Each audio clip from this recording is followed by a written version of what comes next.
Driver cleaner ఘర్షణ పడి school బస్సును తగలబెట్టిన ఘటన ప్రకాశం జిల్లా పాపినేనిపల్లిలో జరిగింది. బస్సు డ్రైవర్పై క్లీనర్ పెట్రోల్ పోసి నిప్పంటించడంతో తీవ్ర గాయాలయ్యాయి. స్థానికులు వెంటనే డ్రైవర్ని కంభం ఆసుపత్రికి తరలించారు. డ్రైవర్కి నిప్పంటించడంతో బస్సుకు మంటలంటుకుని పూర్తిగా దగ్ధమైంది. కంభంకు చెందిన ఆల్ఫా స్కూల్ బస్ అర్ధవీడుకు విద్యార్థుల్ని తీసుకెళ్లి రాత్రికి అక్కడే హాల్ట్ అవుతుంది.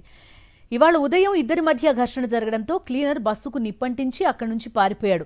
స్థానికులను మంటలు అదుపు చేసే ప్రయత్నం చేయగా అప్పటికే పూర్తిగా దగ్ధమైంది బస్సు. ప్రమాద సమయంలో బస్సులో విద్యార్థులు ఎవరూ లేకపోవడంతో తల్లిదండ్రులు ఊపిరి పీల్చుకున్నారు.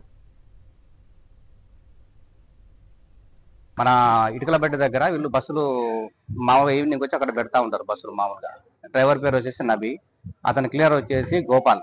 అయితే వాళ్ళకి ఈ మధ్య ఒక 1 మంత్ నుంచి చిన్న చిన్న తగాదులు చిన్న ఏదో జరుగుతూ ఉన్నాయి. అతను ఆల్ఫా స్కూల్లో పనిచేస్తూ ఉంటారు వీళ్ళిద్దరు. ఆ బస్సు వచ్చేసి ఆల్ఫా స్కూల్ బస్సు అది.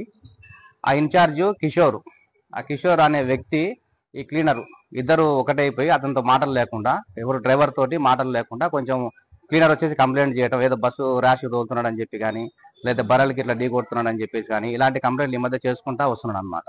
అయితే ఆ కిషోర్ అనే వ్యక్తి తెలిసి కూడా తెలిసి కూడా ఇతను తీసేయాలి, స్కూల్లో నుంచి తీసేయాలని చెప్పేసి అనుకొని ఇట్లా చేసుకుంటా వస్తున్నారు. ఈ రోజు మార్నింగ్ ఉదయం 7 గంటలకి స్కూల్ బస్సు మామూలుగా స్టార్ట్ చేసే టైంలో ఇట్లా వంగి మామూలుగా స్టార్ట్ చేసేటప్పుడు వెనక నుంచి పెట్రోల్ ఏదో పోసేసి అతను ఎమ్మటే స్టేషన్కి వెళ్ళి అక్కడ కూర్చున్నాడు. అతను వెళ్ళి ఇతనికి సివియర్గా బాగా దెబ్బలు తగిలింది. అదే ఒకవేళ పిల్లల నుండి అట్లా చేస్తే పిల్లల పరిస్థితి చాలా దారుణంగా అయ్యేది.